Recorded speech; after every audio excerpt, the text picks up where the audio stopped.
ನೋಡಿ ಎಷ್ಟು ಚೆನ್ನಾಗಿ ಬೆಂದೈತೆ. ಎಲ್ರಿಗೂ ನಾನಿವತ್ತು ಬೇಳೆ ಉಂಡೆ ಮಾಡ್ತಾಯಿದ್ದೀನಿ. ಬೇಳೆ ಉಂಡೆ ಮಾಡೋಕ್ಕೆ ಫಸ್ಟು ಬೇಳೆನ 1-4 ಅವರ್ ನೆನೆಸ್ಬೇಕು. ನೆನೆಸ್ಬಿಟ್ಟು ಮಿಕ್ಸಿ ಜಾರ್ ಹಾಕಿ ರುಬ್ಕೋಬೇಕು. ನೋಡಿ ಇಷ್ಟು ತರಿಯಾಗಿ ರುಬ್ಕೋಬೇಕು. ಸಣ್ಣದಾಗಿ ಕಟ್ ಮಾಡಿರುವಂಥ ಈರುಳ್ಳಿ, ಹಾಗೆಯೇ ಹಸಿಮೆಣ್ಸಿಕಾಯಿ ಸಣ್ಣದಾಗಿ ಕಟ್ ಮಾಡಿರೋಂಥದ್ದು, ಹಾಗೆ ಕೊತ್ತಂಬರಿ ಸೊಪ್ಪು, ಸಬ್ಬಸಿಗೆ ಸೊಪ್ಪು, ತುರಿದಿರುವಂತಹ ಕಾಯಿ ತುರಿ,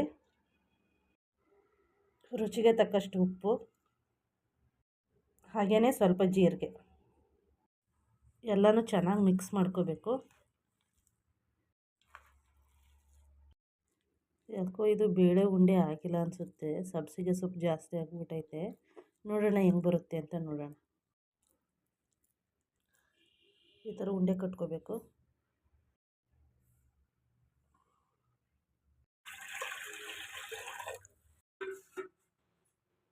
ಒಂದು ಸ್ವಲ್ಪ ಶುಂಠಿ ಹಾಕಬೇಕು. ಉಂಡೆನ ಹಬೆಯಲ್ಲಿ ಬೇಯಿಸ್ಬೇಕು.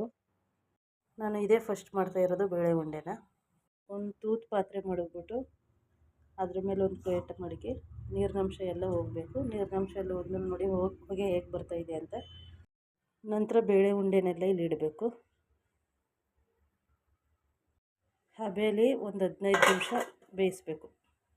ಹಾಕೊಂಡು ಚೆನ್ನಾಗಿ ಬೆಂದೈತೆ.